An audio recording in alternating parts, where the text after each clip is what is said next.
Welcome to part 16 of our R Simplified series. In this video, we are going to cover two of the plots that are most commonly used. The line chart, a plot that connects different points on a particular graph or a chart, and the scatter plot where we can actually say relationship and all of this.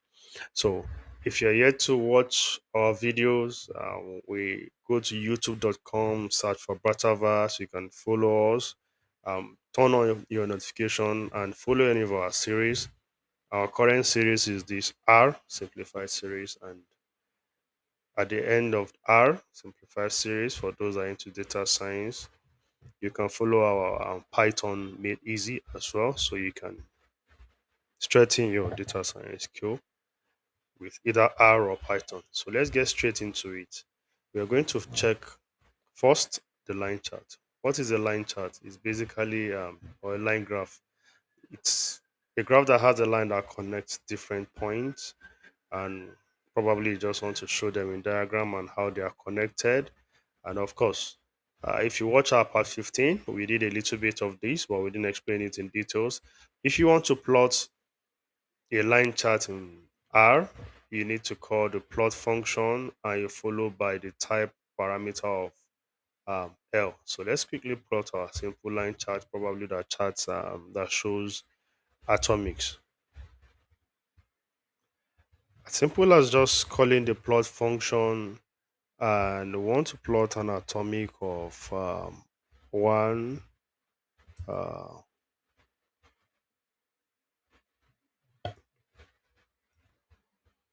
of 1 and 10, or let's just take a range. Let's take a range, it's better. We want to plot between the range of 1 and 10, and this instruction say we should pass a type. So we'll pass the type attribute, and the type attribute will be a character that says L. So if I should run this, you can see it's giving me a chart of 1 to 10. Let me raise this a bit. Maybe it's clear. So you can see it to my right hand side. I have a chart ranging from this, and it's ranging from 1 to 10, slicing the index for us. So basically, that is what it is. Just call the plot function and pass the type to it. In our last video, we were able to talk about color and other attributes, but let me just quickly put um, the color attribute, and let's say maybe red, and run this again. So you can see it returned a chart again, but the color is red. So you can use any color as needed. We can also set an attribute of the width, that's the thickness of the line, um, English line width, and you take an integer number most of the time. So let's say I want a line width of 3. So you can see the line is now, the stroke of the line is now thick, um, not 3 times thicker than what it used to be. So 6, of course, there's no reason for all of this, but then I think by default it gives you a width of 1. Another thing that is worth knowing is that we also have an attribute for line style. We also have another attribute, and we call it with the LTY, and it also take integer numbers from, I think, from 0 to 6 as well. So let's try it out quickly. I will leave the line width at 2, so it's bigger. So for 0, we don't have any line. For 1, it gave us the straight line. For 2, it gave us dashed line. For 3, we have dotted lines. You get the idea. So it takes integer numbers between 0 and 6 for the line style. So up until this point, you have talked about the line style, the line width, the color, the type of chart, all coming from the plot function. These are all attributes of this particular plot function. So let's think about a scenario where we have want a multiple line chart on a graph. Probably you're trying to plot out a trend most of the time. At times, yeah, you use it for trend when you want to see how a changing trend of one thing affects another thing. So let's have two atomic that will just hold between 1 and 10 and plot a trend. So let's have the first atomic and call it A. And A should be this, maybe 1, 2, 3, 4, 5, 9, 10 or something. Or for clarity, we can just call this maybe a line 1 so that we add it to memory. Then we'll have a line 2, and this we can call same thing, maybe start from 2, 4, 5, 6, 7, 9, and 10 as well, something like that. So let's start plotting with line 1. Then once a type of a line chart, and want the color of this line chart to be um, red. So if I run this, I should have a line chart, you can see, with a color of red. So I want to add a new line on the same chart. That's the next question now. So how do we add a new line on the same chart? We add a new line on the same chart by calling the lines. So when I call the lines on this, it should be now a line 2, as you see. And I'll pass the type. What type of line will that be? What type of chart should that be? It should be an L chart, and maybe change the color to something different so we can be looking at two different things. So you can see this. This is the second line. So I plotted with this line as red and with this line as blue. So I can show trends on my line easily. So a quick recap. Um, Whenever we want to plot a line chart, you call the plot, you pass the type of um, to it, its line, you change the color, the width, and the style, and then you can plot a multiple line chart on the same plot using the plot first, then the lines next. So the next thing we want to take a look at right now is the scattered plot. So what is a scatter plot? Like I said earlier, you use a scatter plot to show relationship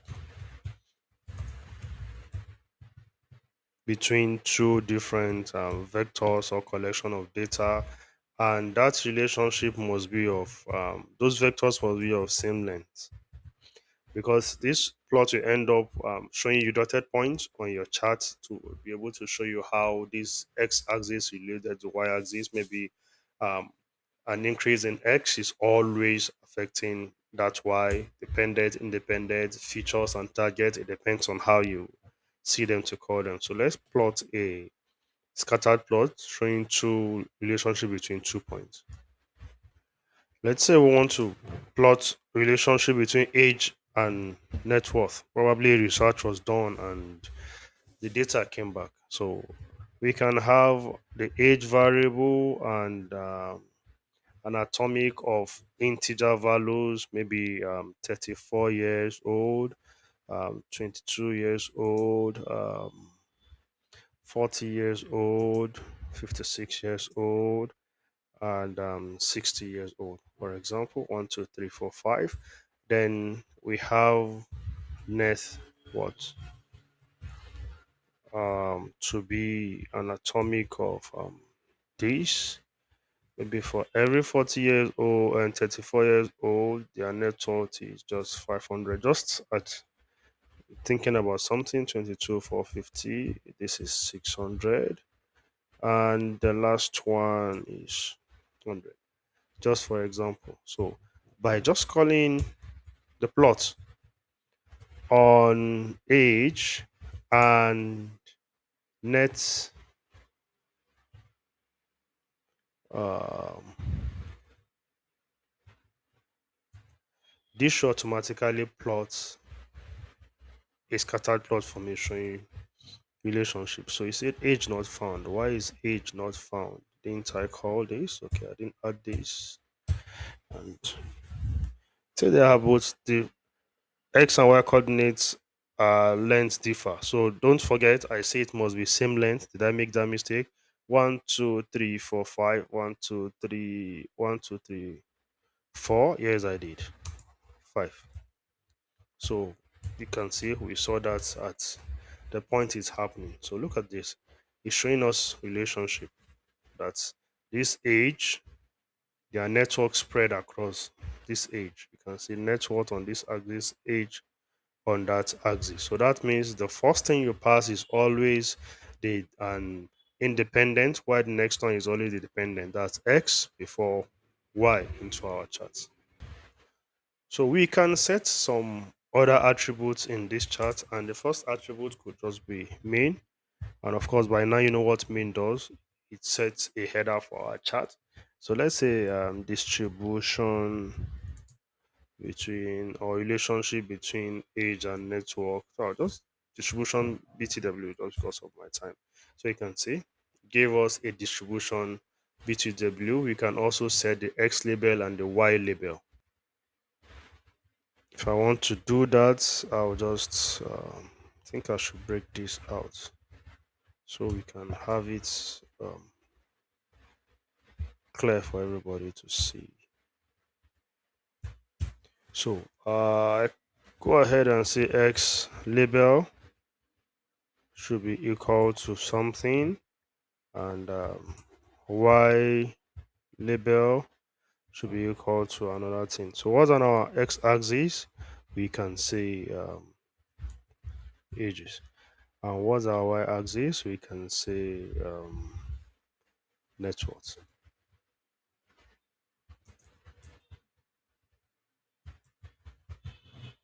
So I can run this again and still get, you can see ages and networks. Finally, on this same part of scatter plot, what if we want to compare values using scatter plot? Probably we took on different demographic, maybe for male and for female. So let's say this particular one we have is male,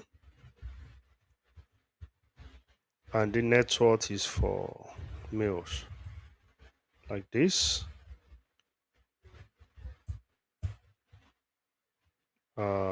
Age underscore males and net worth underscore males. So we have the same thing. So quickly, I will pause this video and fabricate the data for the females so that we can continue working. So now we have the age for females and the net worth for females. So how can we combine both the male and female on the same chart to see how it varies? Although I'm using the same data here, let's say we'll take the same age, but for some reason we have females earning more here, 650, 200, 400. Okay, so let's do that. So to do that, we need to call the point.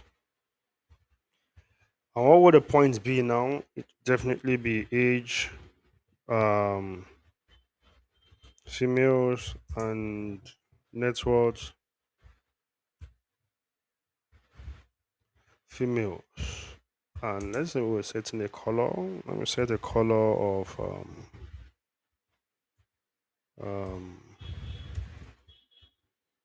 blue for females, and let's set the color for males too.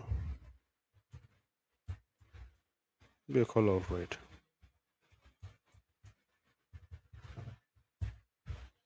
So this will give us a red, and you can see we have uh, same chart having two different genders and showing their distribution at the end of the day.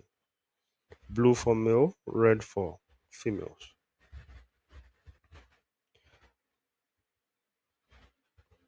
For some reason, we need to add the CEX to increase the size of the dot, the CEX parameter, and it takes an integer number. So you can see, so you can be able to spot it out and okay, this is this and that's for female. That if you must, if you must, if you must. So we are at this point. We're able to talk about the scatter plot and the line chart and why we need them. Line charts, you can always use them to show trends and some distribution that has to do with changes in time. While the scatter plot, you can use them to show relationship, and it's easy for you to plot in R. Once you call a plot and you pass a type for it in R, it gives you the line chart if you say L. But if you just call the plot on two different entries or two different variables, X and Y, it goes to the scattered plot. So the next time we're going to be talking about bar charts and maybe pie charts. So see you in the next video. Bye for now.